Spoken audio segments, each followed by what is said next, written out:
अस्सलाम वालेकुम दोस्तों, मैं हूं माजिद मलिक और मैं आपको अपने YouTube channel discover the world और Facebook page discover the world पे खुशामदीद कहता हूं। दोस्तों, तेज आंधी का ऐसा तूफान जो बहुत शदीद हो, इसे साइक्लोन कहते हैं।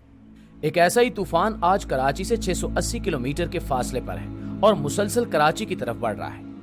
आज हम इसी साइक्लोन के बारे में आपको मालूमात देंगे कि यह साइक्लोन किस जगह पर मौजूद है, कब तक इसको कराची से टकराने का खतरा है और कौन से इलाके इसकी जद में आ सकते हैं। नाज़रीन ग्रामी, साइक्लोन एक ऐसे तूफान को कहते हैं कि जब हवा की रफ्तार बहुत तेज हो जाती है और हवा मुसलसल गोल दायरों में घूमना शुरू हो जाती है। साइक्लोन बहुत खतरनाक होते हैं और बड़े पैमाने पर तबाही फैला सकते हैं। साइक्लोन समंदर में बनना शुरू होते हैं। इसकी वजह से बहुत ऊंची लहरें बनती हैं और कश्तियों को नुकसान पहुंचता है। अक्सर बड़े बड़े जहाज भी तबाह हो सकते हैं। अक्सर साइक्लोन समंदरों में ही रहते हैं और वहीं खत्म हो जाते हैं, जमीन तक नहीं पहुंचते। लेकिन अगर साइक्लोन जमीन की सतह पर आए तो बड़ी इमारतों को खाक करके रख सकता है। दोस्तों, कराची साहिल समंदर पर वाक़ है। बुहरे अरब में कुछ दिन पहले एक साइक्लोन बनना शुरू हुआ जिसे बाइपर जॉय का नाम दिया गया। वहां पहले कम रफ्तार की हवा चलना शुरू हुई जिसने आहिस्ता आहिस्ता तेज और शदीद साइक्लोन का रूप धार लिया। अब ये खतरनाक साइक्लोन बन चुका है और मुसलसल शुमाल की तरफ जा रहा है। यानी कि अगर इसका रुख ना बदला तो इंडिया और पाकिस्तान के साहिली इलाके इससे मुतासिर हो सकते हैं। महकमे मौसमियात के मुताबिक बाइपर जॉय साइक्लोन की मौजूदा सूरत हाल ये है कि इसके गिर्द हवा की रफ्तार 195 किलोमीटर फी घंटा तक पहुंच गई है और इसके गिर्द 40 से 50 फुट ऊंची लहरें उठ रही हैं। ऐसी सूरत हाल अक्सर समंदरों में होती रहती है, यानी अक्सर समंदरों में साइक्लोन्स बनते रहते हैं। लेकिन अक्सर ऐसा होता है कि इन साइक्लोन्स का रुख बदल जाता है या इनकी शिद्दत कम हो जाती है। लेकिन परेशानी की बात यह है कि इस साइक्लोन जिसको बाइपर जॉय का नाम दिया गया है, इसकी शिद्दत कम नहीं हो रही और ना ही हवाओं का रुख तब्दील हो रहा है। 6 जून को यह साइक्लोन बना और तब से मुसलसल शदीद होता जा रहा है और मुसलसल शुमाल की तरफ बढ़ता जा रहा है। रिपोर्ट पेश की गई है कि अगले 3 दिन मजीद ये साइक्लोन शुमाल की जानिब बढ़ता रहेगा और अगर इसी रफ्तार के साथ ये आगे बढ़ता रहा तो 12 से 16 जून के दरमियान ये साइक्लोन इंडिया और पाकिस्तान के साहिलों से टकरा सकता है। इससे इंडिया के महाराष्ट्र और गुजरात के इलाकों के साथ पाकिस्तान के सिंध और बलोचिस्तान के कुछ इलाकों को खतरा हो सकता है और इन इलाकों को वार्निंग्स जारी कर दी गई हैं। नाज़रीन ग्रामी, कराची के साहिल पर पाबंदियां लगा दी गई हैं। शहरियों को साहिल पर जाने से मना कर दिया गया है और माही गिरों को भी खुले समंदर में न जाने की तंबीह की गई है। जब तक साइक्लोन के आसार खत्म नहीं हो जाते ये पाबंदियां लगी रहेंगी। ये साइक्लोन फिलहाल बुहरे अरब में है जहां 50 फुट तक लहरें बुलंद हो रही हैं। अगर यह साइक्लोन कराची तक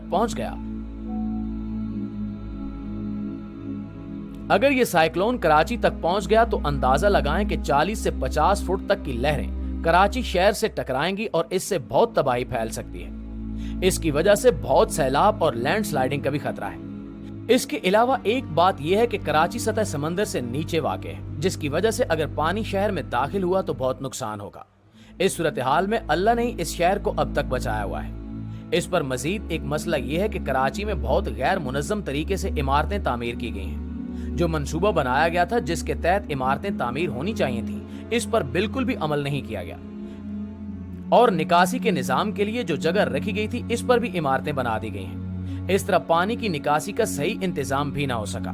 नालियों के ऊपर घर बना दिए गए और आज कराची में इमारतों की सूरत हाल ये है कि 2 इमारतों में इतना ही फासला है कि एक इमारत की खिड़की से खड़े होकर दूसरी इमारत में झांका जा सकता है। अगर तेज बारिश ही हो जाए तो पानी सड़कों पर खड़ा रहता है और इसका इंतजाम करना भी मुश्किल हो जाता है। इस तरह ज्यादा बारिश भी मसला बन जाती है। इस सूरत हाल में अगर इस शिद्दत का साइक्लोन कराची से टकराता है तो यकीनन बहुत तबाही होगी, जिसकी वजह से पाकिस्तान के दूसरे शहर भी मुतासिर हो सकते हैं। सन 2000 के करीब एक शख्स ने कहा था कि कराची शहर 2040 और 2050 के दरमियान मुकम्मल तौर पर खत्म हो जाएगा। अब तक इस शहर को बहुत नुकसान पहुंचाया जा चुका है। इंतजामिया से लेकर तामीरात तक कराची अपनी मौजूदा सूरत हाल से कई गुना बेहतर हो सकता था अगर सही तौर पर इसका निजाम चलाया जाता, लेकिन तकरीबन हर हुकूमती नुमाइंदे ने इसे नुकसान ही पहुंचाया है। खुदा हमारे वतन को अपनी हिफ्ज़ो अमान में रखे। नाज़रीन, इस साइक्लोन का नाम बांग्लादेश की तरफ से रखा गया है। दरअसल साइक्लोन और तूफानों को मुख्तलिफ नाम दिए जाते हैं ताकि तूफान के बारे में सही तौर पर इल्म रखा जा सके। ये काम एक तंजीम करती है और मुख्तलिफ ममालिक जिनमें पाकिस्तान, बांग्लादेश और इंडिया के अलावा 10 मजीद मुल्क भी शामिल हैं, یہ سب ممالک کچھ نام تجویز کرتے ہیں جو کہ طوفانوں اور سائیکلونز کو آئیڈینٹیفائی کرنے کے لیے استعمال کیے جاتے ہیں۔ اس سائیکلون کا نام وائپر جوائے رکھا گیا ہے جو کہ بنگلہ دیش کی طرف سے تجویز کیا گیا تھا۔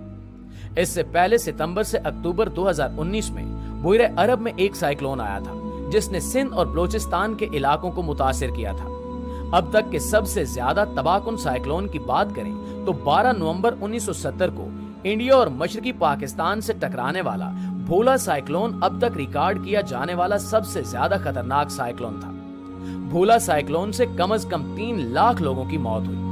1970 میں بحر ہند میں آنے والا یہ چھٹا طوفان تھا اور اس کو تاریخ کا سب سے جان لیوا سائیکلون مانا جاتا ہے۔ ان کے علاوہ بھی دنیا میں کئی طرح کے طوفان آئے جن کی پہچان کے لیے مختلف نام بھی دیے گئے۔ کچھ طوفانوں نے بہت تباہی مچائی اور جانیں نگل لیں تو کچھ طوفان ایسے بھی تھے جن سے کوئی بڑا نقصان نہیں ہوا۔ سن 1979 میں آنے والا ٹائفون ٹپ نامی طوفان مغربی بحر الکاہل میں مائکرونیشیا کے قریب بنا۔ یہ 2002 کلومیٹر کے قطر پر پھیلا ہوا تھا۔ ٹپ نے سائز اور شدت دونوں میں ریکارڈ توڑ دیا۔ 12 اکتوبر 1979 کو یہ 305 کلومیٹر فی گھنٹہ کی رفتار سے چلنے والی ہواؤں تک پہنچ گیا، لیکن جب یہ ایک ہفتے بعد جاپانی جزیرے ہونشو تک پہنچا تو اس کی ہوائیں 130 کلومیٹر فی گھنٹہ کی رفتار تک کم ہو چکی تھیں۔ اس نے بہت زیادہ نقصان پہنچایا۔ جاپان میں بارشوں کے نتیجے میں 600 مٹی کے تودے گرے، 22,000 گھر تباہ ہوئے اور کل 86 افراد ہلاک ہو گئے۔ دوستو 1973 میں سپر ٹائفون نورا نامی طوفان فلپائن کے مشرق میں 1 اکتوبر کو بننا شروع ہوا۔ یہ 4 دنوں میں مسلسل بڑھتا گیا، بالآخر 298 کلومیٹر فی گھنٹہ کی رفتار تک پہنچ گیا۔ نورا 6 دن بعد فلپائن کے جزیرے لوزون پر پہنچا۔ جب یہ 10 اکتوبر کو جنوب مشرقی چین میں پہنچا تو یہ سب سے کم درجے کے ٹائفون تک کمزور ہو گیا تھا۔ اس کے باوجود نورا نے وہاں 18 افراد کو ہلاک کیا اور $2 ملین کا نقصان پہنچایا۔ 1975 میں بننے والا ٹائفون جون انتہائی خطرناک تھا۔ شکر ہے کہ وہ کبھی بھی زمین تک نہیں پہنچا اور بحر الکاہل میں ہی رہا، لیکن اس وقت یہ ریکارڈ کیا جانے والا سب سے طاقتور طوفان تھا جس کی رفتار 297 کلومیٹر فی گھنٹہ تھی۔ یہ ریکارڈ کیا جانے والا پہلا ایسا طوفان تھا جس میں ٹرپل آئی والز تھے، یعنی طوفان کے وسط کے گرد گرج چمک کے 3 مرتکز دائرے تھے۔ دوستو 1984 میں سپر ٹائفون ونسینیا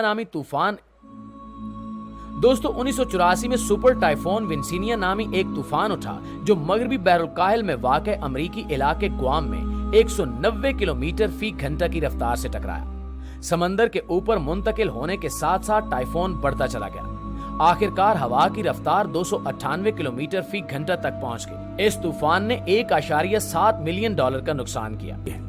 جی تو معزز دوستو، یہ تھی ہماری آج کی ویڈیو۔ اس حوالے سے آپ دوستوں کی رائے کیا کہتی ہے کمنٹ کر کے ہمارے ساتھ شیئر ضرور کیجیے گا۔ انشاءاللہ آپ سے ملاقات ہوتی ہے اگلی ویڈیو میں، تب تک اپنا خیال رکھیے۔ اللہ نگہبان۔